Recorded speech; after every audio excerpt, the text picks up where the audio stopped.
I'm Sev Meneshian, certified financial planner practitioner with Pro Exam Tutors. Today, I am going to be talking about incentive stock options. Really quickly, if you like the video, make sure that you like it and make sure to subscribe if you want to get updates every time I post new material or make any announcements about any courses or anything like that coming up. Okay, incentive stock options. What are we talking about here? Well, there's a handful of things that we have to know.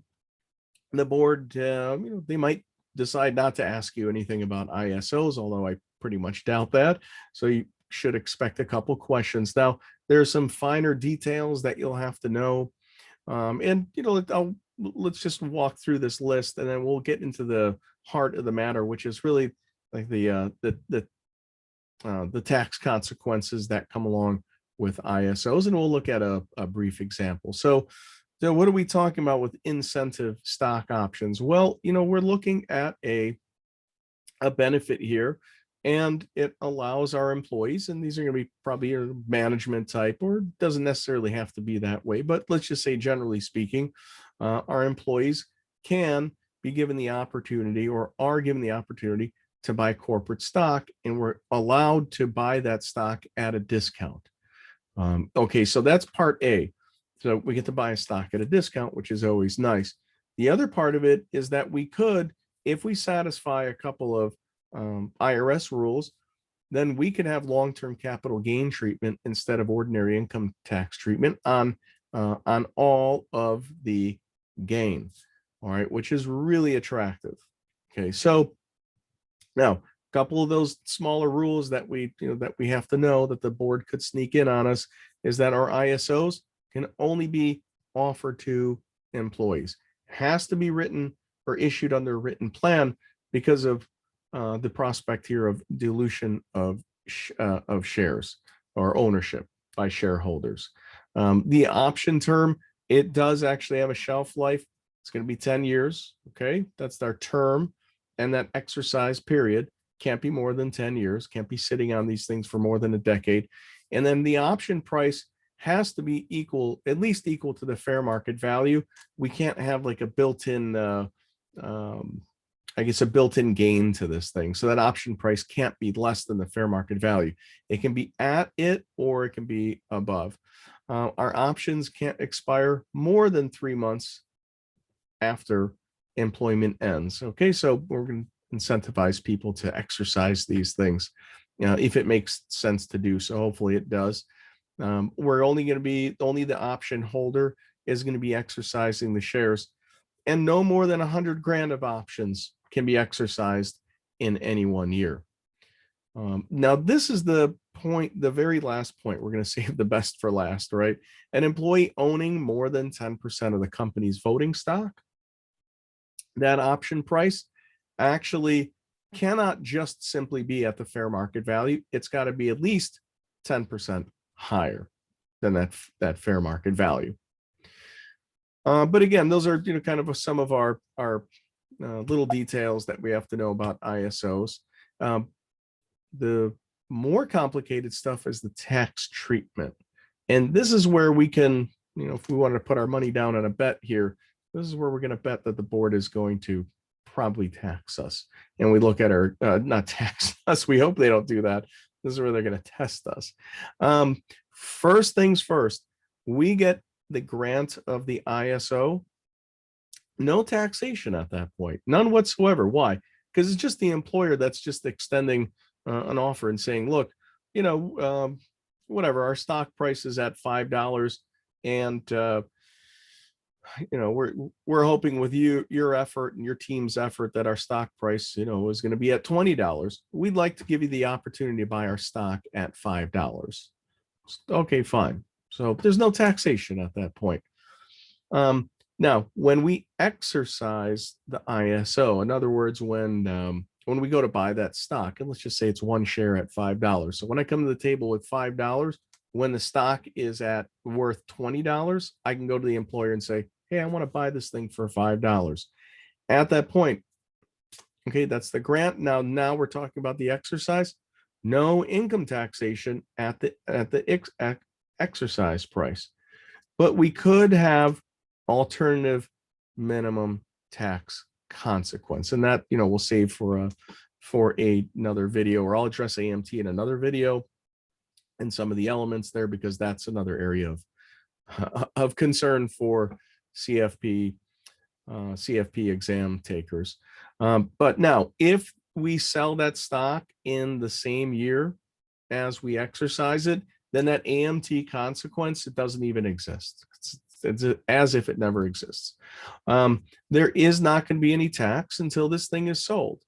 And hopefully, if we play by the rules, or if we jump through a couple of hoops that the IRS has put out there for us, then we're going to have all long-term capital gain. We can imagine we're usually going to want to prefer long-term capital gain over ordinary income tax rates, especially, probably because the people that are being granted ISOs are, probably going to be in a fairly decent tax bracket, or not decent for the taxpayer, but and so we're looking for that 15 or 20% capital gains rate, right? So now where are those couple hoops that I was talking about? Right over here. The gain at the sale is going to be taxed based on whether the sale is a qualifying or a non-qualifying disposition. Well, what's a qualifying disposition? And what are we actually qualifying for? Well, we're qualifying for long-term capital gain treatment on the gain. So if we actually if we sell the stock more than 1 year after the exercise, and this is not an or thing here, 1 year after the exercise and 2 years after the grant. The way that I always write this out, or I tell students, is that, okay, well, 1 is E for exercise. And what comes next in the alphabet? G for grant. This comes, second after E, after G. So 1 year after the exercise, 2 years after the grant, as long as I satisfy that holding period, everything from my basis, what I purchased the shares for whatever I sell them for, all that is long-term capital gain, which is pretty awesome. All right, that's what we're really aiming for. Okay, now let's look at a very very brief example on our next page here.